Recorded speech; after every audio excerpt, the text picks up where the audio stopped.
Salutations, everyone, and welcome to What Mattered. What mattered this week? Stay tuned and find out.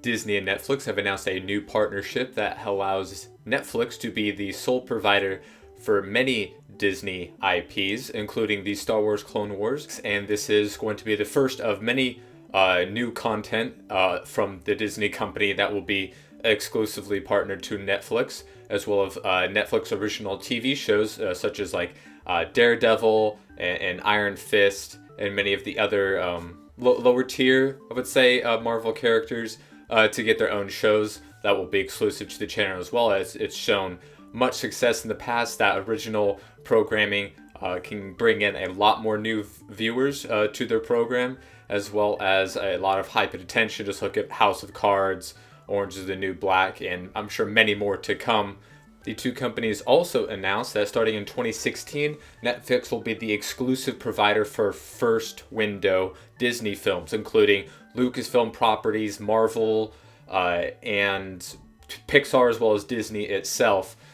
They've already have a second window exclusivity where, the Avengers and Iron Man came out, just about a year after their theatrical release. But with this first window contract, they are going to have all Disney property films just a few months after their theatrical release. So Netflix will be one of the first places, if not the first place, for many Disney films to be viewed after the theatrical release. So a lot of good news. The bigger Disney comes and the more partnerships with awesome streaming services like Netflix, they'll be able to integrate their brand, I feel, a lot better, as well as, good for Netflix. And when things are good for companies, it's going to be good for the consumer when it comes to getting out more content at very accessible prices and platforms such as Netflix, which you can get absolutely anywhere. In gaming news, there's a new Transformers game that has been announced, Transformers Rise of the Dark Spark, not headed by High Moon Studios, but Edge of Reality, which is disappointing because High Moon were the awesome developers that gave us War for Cybertron and Fall for Cybertron. Absolutely fantastic games, good campaigns, good multiplayers as well. But we have seen some successful Transformer games outside of those. I think Atari's Transformer game was absolutely really good as well. So hopefully Edge of Reality can give us, a close to the High Moon, high caliber Transformers experience that we have experienced the past few years. They have had some, pretty okay games and some pretty bad ones as well. They made the Incredible Hulk games. They made the Spider-Man game for the Nintendo 64, but they've also made some stinkers and a lot of games that just never got off the ground. So, as well as many Tony Hawk games, which brings us to a different story. But hopefully this works out. It's not High Moon, so a lot of people are getting off this or saying, no, we're not going to touch it. If it's not High Moon, we don't want it. And I definitely sympathize with that point, but they can still do a good job. Transformers is a good IP. A lot of good games have come out of that franchise, and hopefully Edge of Reality Studios can continue this forward trend. And speaking of Tony Hawk games, Tony Hawk and Activision have revealed that they're working on a new game, the first one since 2010's Tony Hawk Shred, which did not do very well. You guys know the skateboard peripheral, and then there was Tony Hawk Ride just a year later. Earlier with the same peripheral. Tony Hawk's franchise has definitely seen a major dip. They were hitting it crazy when it was like Underground and American Wasteland, which were great games, and the Pro Skater franchise on the PlayStation 2 and 64 era as well. But they haven't seen much success. They've been on a real decline, and many people haven't been interested, including myself. I really haven't paid attention to the series since Project 8. But I did get the HD remake of that they released on the Xbox Live Arcade, and that was pretty good. But aside of that, no one's really paid attention or bought a Tony Hawk game in quite a long time. So hopefully this can revitalize the franchise, although the appeal isn't as high as it was in the late 90s and the early aughts. But there hasn't been a skating game at all in the market for quite some time, ever since Skate 2, which was some time ago. And if they can give us a new next gen experience, then hopefully it can be a good game. But, their recent track record doesn't prove to, point towards this way, but one can still be hopeful. Finally, in some Wii U news, they have some good news heading up for them. With X, the upcoming follow-up game to the critically acclaimed Xenoblade Chronicles, coming out for the Wii U, and we've seen some gameplay now, and it looks absolutely fantastic. It looks really good. It's a open world RPG game with mechs, and it's real time, and it looks really good. It looks really good. I really like the style, the combat, the graphics look really good, even though the video might not show that off in the best way possible. But Wii U can definitely still hold its own against the bigger, more harder processing consoles.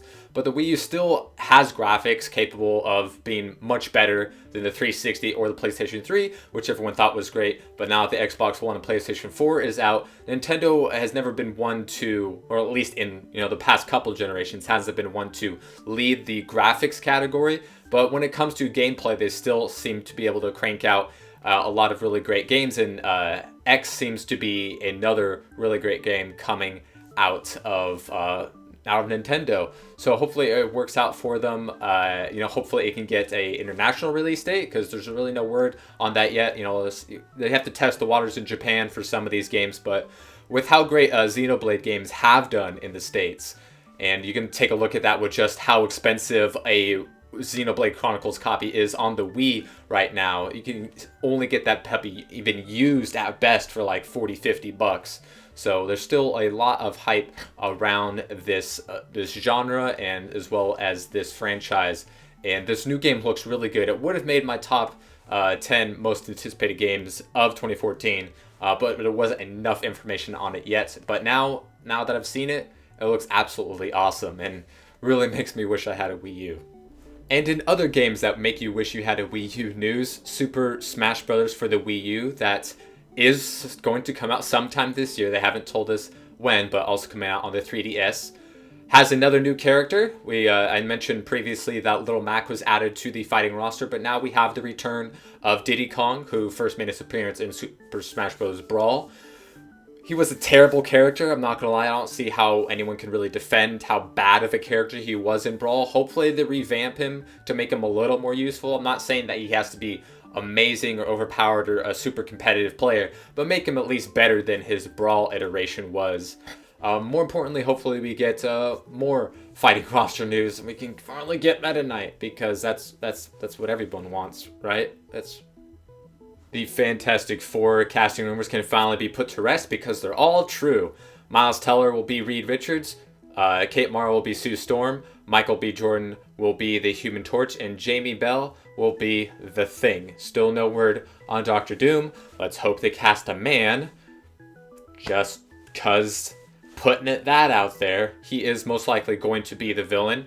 So while that is questionable casting news on a variety of reasons, like I've said, a young Fantastic Four can be done well, because it has been done well in the comics, which reportedly is what the movie is going to be based on, the Ultimate Fantastic Four series, which is personally my favorite Fantastic Four series and one of my favorite comic book series written. And it's absolutely fantastic, and starts them from a much younger age than you would have experienced in most comics or movies or video games. But also with the casting, there is some inconsistencies that leave a lot more questions to be answered. First of all, it has to have Kate Mara and Michael B. Jordan related somehow, so that is going to have to be explained, since they look completely different. And also, Miles Teller is younger than Kate Mara, so still a lot of questions left. Some could say bad news on the casting, but great news on the fact that it's supposedly going to be based on the Ultimate Fantastic Four storyline, which is absolutely incredible, and would make sense that Doctor Doom would be the villain, since he is in the comics.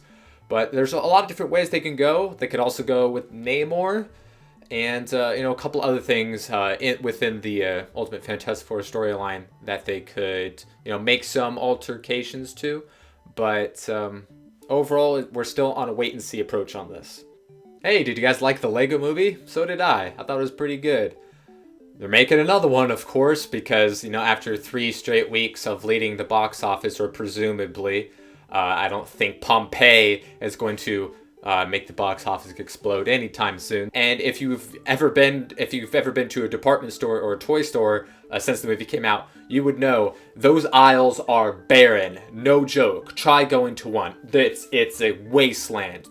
Everything's bought, especially with stuff that has the Lego Movie logo on it. It's gone. Lego is cashing in like nobody's business, and good on them. They made a good film, and you know, it helps pump up their brand, and obviously they're going to make another movie. It makes sense. This one made a lot of money. This one is going to make some much as well. May 26th, 2017. So as always with animated films, you have quite a ways to wait on this one.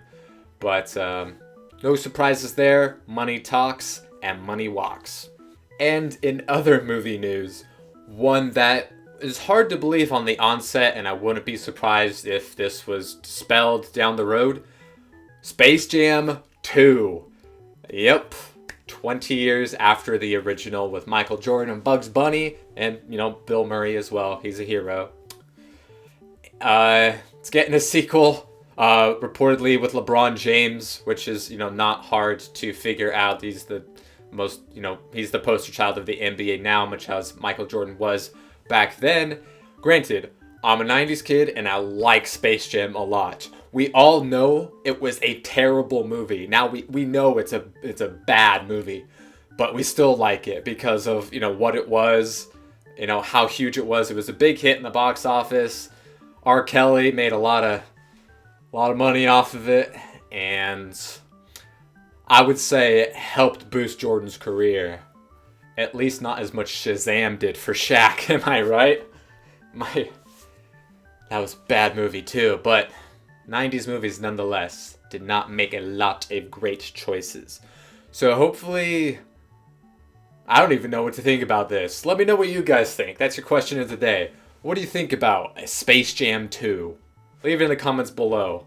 And maybe some of you aren't even old enough to have seen the first one or appreciate it, at least in its time. But, still, makes you think.